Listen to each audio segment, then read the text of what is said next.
بسم الله الرحمن الرحيم. ازيكم يا حبايبي؟ عاملين ايه؟ يا رب تكونوا بخير وصحة وسعادة وهنا وبركة وكل حاجة حلوة في الحياة. بصوا، انا رحت اودي بنتي الدرس، فلقيت المدرسة بتقولي ان هم قاعدين في السنتر من الصبح عشان داخلين على امتحان الترم الاولاني يعني وكده، فهم قاعدين من الصبح في السنتر. فبعدين قالت لي احنا جايبين مشتركة، انا واتنين مدرسين جايبين فراخ بانيه، يا ريت تاخديها تعملها لنا على بال ما بنتك تخلص الدرس ايه تكوني جبتيها نتغدى. قلت لها حاضر. قالت لي ادتني الفراخ البانيه وقالت لي ايه اعملها لنا. قالت لي بس وانتي بتعمليها ما تحطيش على البيض عشان انا عندي حساسيه من البيض بتعب منه. انت هتحطي الفيجيتار وتحطي عليه، يعني تعملي الفراخ بالفيجيتار وتحمريها وتحطهم لنا في قالب كده وتجيبيهم وخلاص. انا قلت لها حاضر. بصوا انا هعملها، بس عارفه وانا بعملها كده اتكلم معاكم شويه في حاجه مضايقاني وخانقاني ومخليه الدنيا كلها سودا في وشي. هو انتوا ولا احنا كلنا معرفش ليه كلكم بتحترموا الست اللي مش محترمه، والست اللي هي بتكون شقيانه محدش بيقدرها ولا يحترمها؟ ليه كلكم لما تلاقوا واحده مثلا عامله قناه وطالعه عريانه تلاقي اللايكات عليها والاشتراكات ما اقولكوش، ولو واحده عامله قناه محترمه تاكل منها عيش محدش بيعبرها. طب ليه كلكم لما تلاقوا واحده مثلا عامله قناه ولسه عايزه تتعرف فتتصل تقول والله يا جماعه انا عندي قناتي يوميات ام العيال، خشي اشتركي واتفرجي على فيديوهاتي وكده؟ ليه معظم الرجاله يفكروا ان دي ست شمال؟ ليه يعني؟ ليه؟ طب ما هي لو ست شمال مش هتحتاج ان هي تعمل المحتوى ده، ولا هتحتاج ان هي تتصل وتقول والله اشتركوا في القناه بتاعتي. هتلاقيها هي طالعه كده في فيديو عريان من الفيديوهات اللي انتوا عارفينها طبعا، مش محتاجه افسر، وكله هيشترك من غير ما تقول لحد اشترك، من غير ما تسمع كلمه هنا. هي دوبك تطلع بالفيديو وبتلاقي بالمليون والتلاتة مليون والاربعة مليون، ومن غير اللي بتبقى عريان مالص يعني. لا، في نوع تاني برضو من الستات ذكي قوي، تبقى طالعه لابسه حاجه تعتبر شبه عريان، يعني مقسمه جسمها كله بسم الله ما شاء الله كانها عريان. تلاقي برضو من غير ما تقول لحد اشترك تلاقي كله بيشترك وكله بيشجعها وكله بيدعمها. انما واحده طالعه تقدم كده محتوى عامله قناه تاكل منها عيش، لا محدش بيعبرها. ليه كلكم بتعملوا؟ يعني انا عاوزه افهم حاجه، ليه كده؟ نفسي افهم ليه، والله العظيم هتجنن. ليه كلكم بتدعموا الستات الرخيصه؟ ليه لما تكون واحده عامله قناه تاكل منها عيش ما بتلاقيش حد يقف جنبها؟ ليه واحده زي كده لما اتصل والله انا عندي قناه يوميات ام العيال وكده الاقي بسمح كلام ملوش لازمه ان انا اقوله؟ ليه؟ يعني انا لو كنت ست طالعه كده قلعه هدومي وكده ما كنتش هحتاج اقول لحد تعالى اشترك، بص كان كله هيشترك، يعني كله عاوز يتفرج.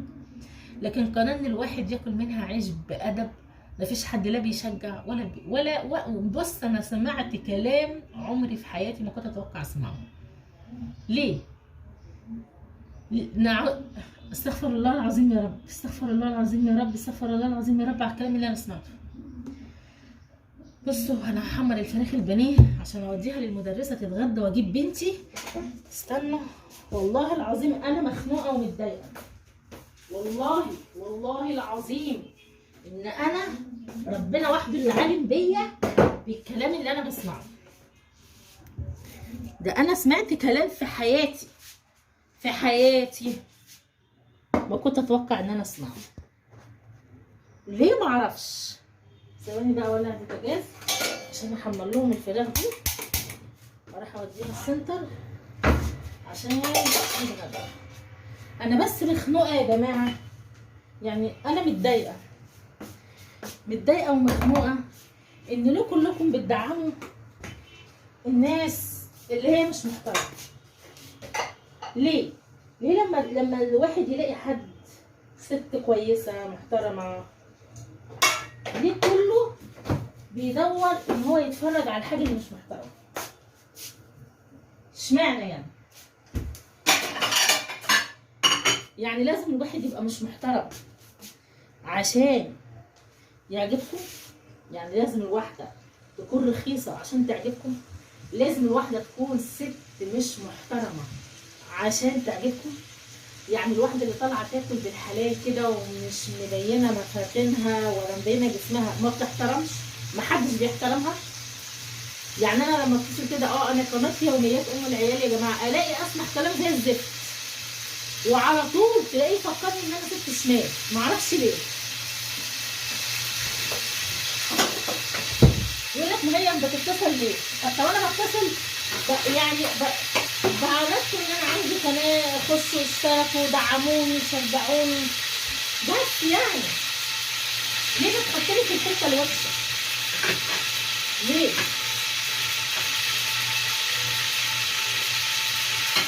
ليه اي واحده بتبقى يعني انا مش عارفه اقول ايه،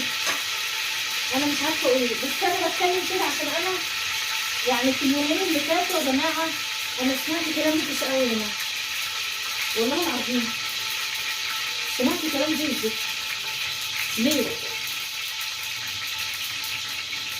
ليه كلكم بتدعموا الست الرخيصه؟ انما الست اللي تبقى عامله حاجه محترمه محدش بيدعمها، محدش بيخش ولا بيشترك ولا بيتفرج، كله عاوز يتفرج على قله الادب. بسم الله الرحمن الرحيم.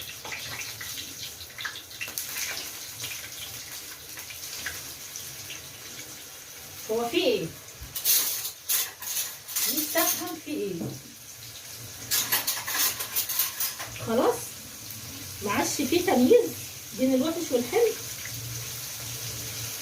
ما انا لو وحشه مش هطلع اقول لك والله انا قناه يوميات ام العيال حضرتك كنت تشترك، مش هعمل كده. كنت هطلع العب يلا من غير ما اقول لحد اشترك، كله هيشترك، مش هحتاج اقول لحد اشترك، كنت هطلع كان كله هيشترك لان دي واحده العب ضدها. لكن لما تكون واحده طالعه كده لا، محدش بيعبرها. ليه يعني انتوا ما بتشجعوش الا قله الادب؟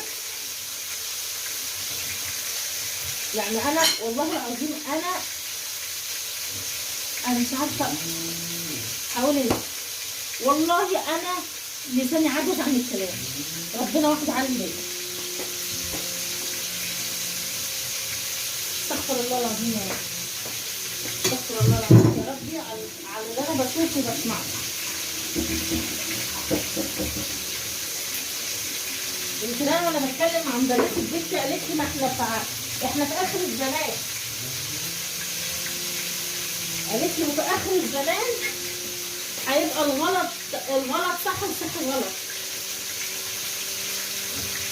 يعني انا ساعات بخش على قنوات يا جماعه الاقي لك واحده طالعه استغفر الله العظيم يا رب بيتابعها بال20 مليون،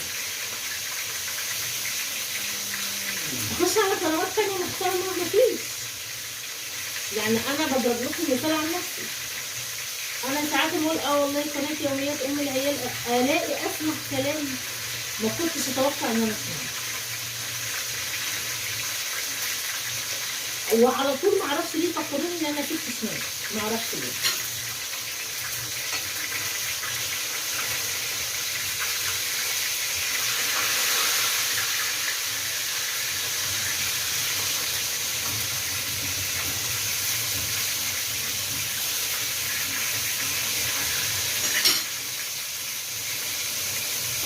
بصوا يا جماعه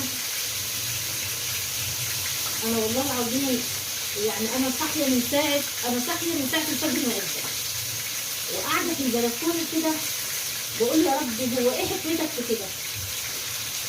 يعني ايه الحكمه في كده؟ يعني انا عاوزه كل اللي بيسمعني كده يعني يقول لي ايه الحكمه في اللي بيحصل ده. استغفر الله العظيم يا رب. فين البتاع اللي حطيته في الفراخ في الكيس؟ والله دماغي اتبهدلت. عاوزه بس كل اللي بيشوفني، بس انا جبت لها قرب اهو عشان احط لها فيها. انا عاوزه كل اللي يشوفني يعني يفهمني.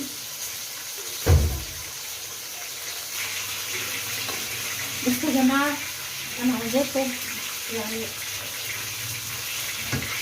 انا عاوزه اللي يشوف الفيديو ده يقول لي هو ايه الصح وايه الغلط.